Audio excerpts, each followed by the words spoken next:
मेरा नाम है आर्यन और आप देख रहे हैं डर। तो चलिए बढ़ते हैं आज की इस कहानी की ओर। सन्नाटा इतना गहरा था कि मोहन के साइकिल की चैन से निकलने वाली कटर कटर की आवाज़ भी किसी डरावनी चीख की तरह गूंज रहे थे। मोहन अपने मामा के गांव जा रहा था, जहां पिछले 4-5 दिनों से दहशत का माहौल था। गांव के सबसे खूंखार तांत्रिक अघोड़ी बाबा की मौत के बाद से ही लोग सूर्यास्त के बाद घरों से बाहर निकलने की हिम्मत नहीं जुटा पा रहे थे। जैसे ही मोहन गांव की सरहद पर स्थित उस पुराने पीपल के पेड़ के पास पहुंचा, हवा का रुख अचानक बदल गया। दोपहर की उमस भरी हवा अब बर्फीली ठंडी हो चुकी थी। अचानक मोहन को महसूस हुआ कि उसकी साइकिल भारी होती जा रही है। उसने पैडल मारकर पूरी ताकत झोंक दी, पर साइकिल जैसे ज़मीन से चिपक गई थी। बेटा, हमें भी थोड़ा बिठा लो। पीछे से आवाज़ आई। एक फटी हुई भारी आवाज़ ने मोहन की रीढ़ में सिरहन पैदा कर दी। उसने मुड़कर देखा तो उसकी चीख गले में ही फंस गई। कैरियर पर एक धुंधली सी आकृति बैठी थी, जिसके बाल जमीन तक लटके थे और आंखों की जगह सिर्फ चलते हुए अंगारे थे। मोहन ने घबराकर साइकिल की रफ्तार बढ़ाई, लेकिन वो बार बार उसी पीपल के पेड़ के पास वापस आ जाता। रास्ता जैसे गोल गोल घूम रहा था। तालाब के पास से गुजरते वक्त उसने देखा कि सफ़ेद कफन में लिपटी कुछ आकृतियाँ पानी के ऊपर बिना किसी सन्नाटे के तैर रहे थे और अजीब सी भाषा में मंत्र बुदबुदा रहे थे। पूरे रास्ते में वही भयानक हंसी सुनाई दे रहे थे जो अघोड़ी बाबा अपनी साधना के दौरान करते थे। मोहन पसीने से तरबतर था। तभी उसे सामने से एक लाल रोशनी आती दिखाई दी। उसे लगा कोई ग्रामीण टॉर्च लेकर आ रहा है, लेकिन करीब आने पर पता चला कि वो कोई रोशनी नहीं, बल्कि बिना धड़के एक जलता हुआ सिर था जो हवा में उछलते हुए उसकी ओर आ रहा था। मोहन के हाथ पांव फूल गए। वो जलता हुआ सिर अब उसकी साइकिल की ठीक सामने हवा में रुका हुआ था। उस सिर के फटे हुए होंठ और वो भयानक अघोड़ी बाबा वाली हंसी पूरे सन्नाटे को चीरने लगी। तभी अचानक उसे अपनी जेब में रखे एक धातु के स्पर्श का एहसास हुआ। उसे याद आया कि उसकी माँ ने चलते समय उसके कुर्ते की जेब में हनुमान जी की छोटी सी पीतल का लॉकेट और एक माचिस रख दी थे। मोहन ने जैसे ही वो जेब से लॉकेट निकाला, उसे महसूस हुआ कि साइकिल के कैरियर पर बैठा वो भारी बोझ हल्का हो गया है। पीछे बैठी उस डरावनी आकृति ने एक दर्दनाक चीख मारी और धुएं में बदल गई। तालाब के पास तैरती सफ़ेद आकृतियाँ अब पानी से बाहर निकलकर मोहन को घेरने लगी थी। उनकी मंत्र बुदबुदाने की आवाज़ अब चीखों में बदल चुकी थी। वो कटा हुआ सिर मोहन की तरफ तेजी से झपटा। मोहन ने बिना सोचे समझे माचिस की तीली जलाई और अपने पास रखे थैले से धूप बत्ती का एक टुकड़ा निकालकर आग में डाल दिया। जैसे ही धूप धुआं में हवा में फैला, लाल रोशनी वाला सिर पीछे हट गया। तभी अंधेरे से एक कड़क आवाज़ आई, ठहर जाओ, यह अभी इसके जाने का वक्त नहीं है। मोहन ने देखा एक बूढ़ा आदमी जिसके हाथ में लकड़ी की एक पुरानी लाठी थी, झाड़ियों से बाहर आया। उसके गले में रुद्राक्ष की बड़ी बड़ी मालाएं थे। वो बुजुर्ग ने अपनी लाठी से ज़मीन पर एक घेरा बनाया और मोहन को अंदर आने का इशारा किया।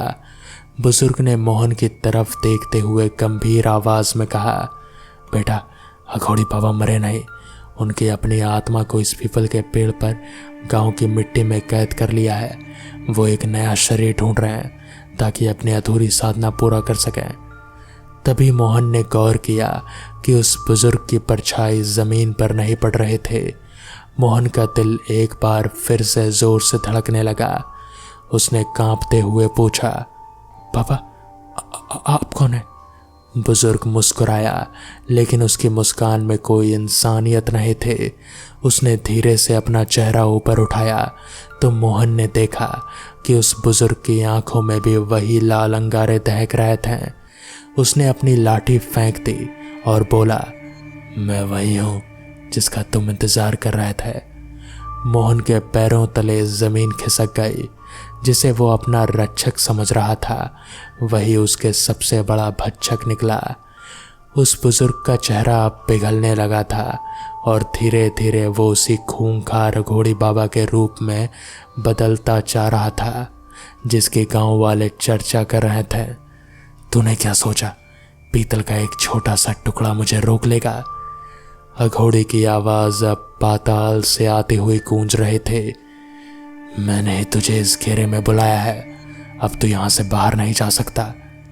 मोहन ने देखा कि जो घेरा बुजुर्ग ने लाठी से बनाया था वो अब नीली आग की तरह जलने लगा था। वो घेरा सुरक्षा के लिए नहीं बल्कि उसे कैद करने के लिए था।